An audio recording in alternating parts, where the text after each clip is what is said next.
Hey, what's up? New background got picked up by an alien spaceship. We're gonna try and see if this works a little bit better than what we've been doing, or just give you a whole bunch of different backgrounds based on where I am. Hey, today's Wednesday the 15th. Yesterday, Functional Movement Systems had a really fun and interesting to watch.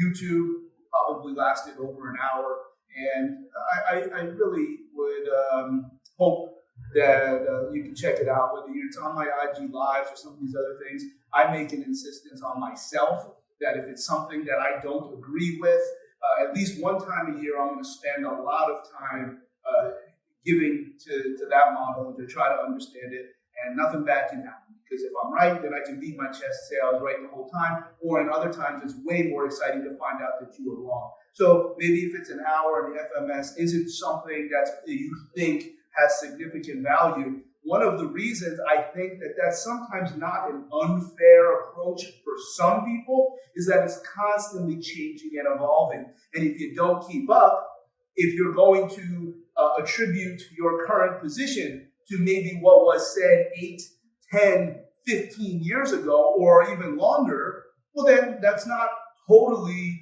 without foundation, except that's not what the current message is.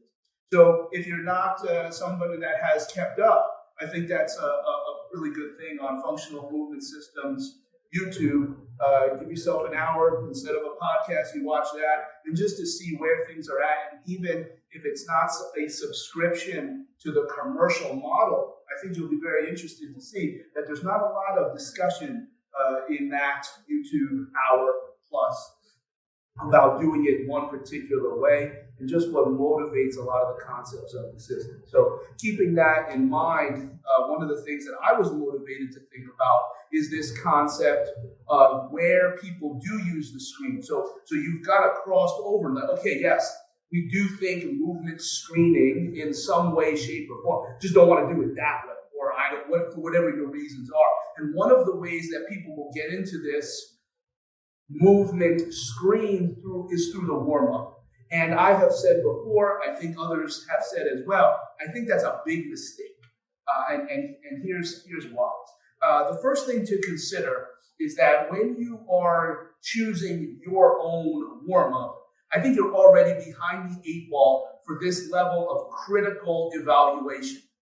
Of course, you're going to make up your own warm-up when you want people to actually warm up and achieve the goals of what it is that this particular period of time of your training or rehab session is meant to achieve.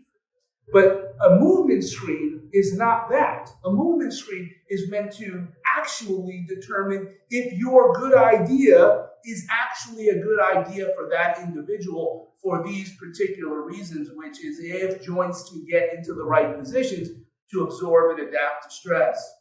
So the solution, I would think that if you insist on the warm-up, because you don't have 6 to 12 minutes to spend with somebody, if it's me, I have to use your warm-up. And you would use someone else's warm-up because there's a level of objectivity that no human is capable of displaying if you pick your own tests. It can't be. Now, you're going to pick your own reasons that may not be as critical. But ultimately, if you're going to use this warm-up time period and kind of double from a movement screen and the qualities of warm-up, which we're going to get to, are completely different in my opinion, then I think you should use someone else's warm-up. Make so that if you think you can achieve awareness of all the different joint positions that are required for your subsequent training, then let someone else decide it, rather than you decide it, so that you can remove your own inherent bias out of the model. I think that's number one of why a warm-up is typically not a great idea, because you're picking a warm-up. I don't think that's a great idea for the purpose of doubling as a movement screen. But the real reason that I think is a little bit stronger and maybe less playing down the middle there is the exercises and or movements that you would be choosing to determine if joints can get in the right position to absorb and adapt to stress are not the same movements, and certainly not the best options that you would choose for a warm-up, which would be, number one, increase tissue temperature. Number two, prime, not gain any more of the current mobility that you have. Number 3, prep the central nervous system. And number 4, rehearse the impending movements of your training or competition. Those are clearly not the same catalog of things, movements, exercise, whatever you want to call it, that if we're just looking, can you even get in the right position? There's probably a lot of other physiological qualities that need to go into a warm-up that are going to further bias or skew what you see, but also create this ramp that your warm-up absolutely should have. That ramp should be going right into your workout. I don't think you should know the difference between the end of your warm-up and the start of your workout. I don't think that's part of a good warm-up. None of those things are going to be objective enough and void of a whole bunch of other variables enough to determine can joints get in the right position. So you might be finding that the warm-up exposes things that you're not very, very good at. I don't think that's a great warm-up. So when you try to use the screen as the warm-up, there's a lot of reasons why this isn't a really, really good idea.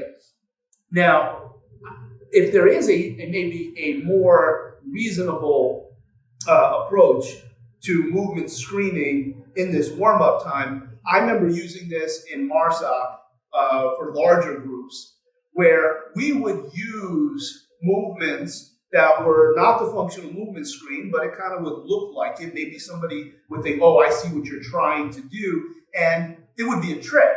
It would be in the presence of the beginning part of the workout where people would think it's a warm-up, but we're really just doing this cheap, weaker version of movement screening.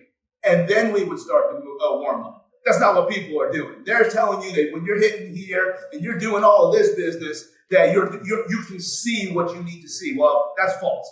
Number 1, it's not objective because you chose it. And number 2, you're trying to increase tissue temperature, which then impacts your screen. Joints may not do the same thing when you have this increased tissue temperature. So you're now adding a variable, just like if you added load or if you added work capacity to a movement screen. Those are the things that come next. They're not what comes first. So I think there's a lot of reasons here to reconsider. You want to make the warm-up longer?